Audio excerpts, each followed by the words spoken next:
শ্বিলঙৰ তিনিটাকৈ অসমীয়া নামঘৰত চলি আছে ভাদ মাহৰ এমহীয়া নাম প্ৰসংগ। শ্ৰীমন্ত শংকৰদেৱৰ তিৰোভাৱ তিথিত ৰক্ত মুকুট ভাওনা প্ৰদৰ্শন।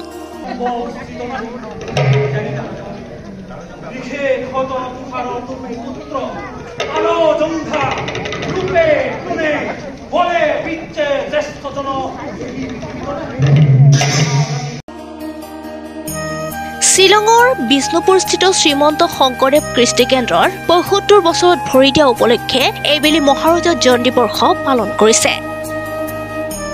কৃষ্টি কেন্দ্ৰৰ বিগত বছৰৰ দৰে এইবেলিও ২৪ আগষ্টত মহাপুৰুষ শ্ৰী শ্ৰী মাধৱদেৱৰ পুণ্য তিৰোভাৱ তিথি আৰু ৪ ছেপ্টেম্বৰত দিনজোৰা কাৰ্যসূচীৰে মহাপুৰুষ শ্ৰীমন্ত শংকৰদেৱৰ তিৰোভাৱ তিথি উদযাপন কৰে।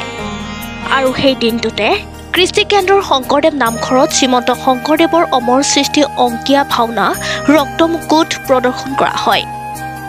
আনহাতে অহা ১২ অক্টোবৰত বৰ্ণাঢ্য কাৰ্যসূচীৰে মহাপুৰুষ শ্ৰীমন্ত শংকৰদেৱৰ ৫৭৬ সংখ্যক আৱিৰ্ভাৱ তিথি মহোৎসৱ উদযাপন কৰা হ'ব।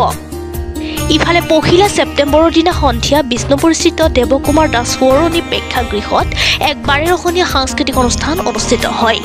অনুষ্ঠানত কেইবাজনো শিশুৱে সত্ৰীয়া নৃত্য আৰু বৰগীত পৰিৱেশন কৰি উপস্থিত সকলোকে আপ্লুত কৰি তোলে।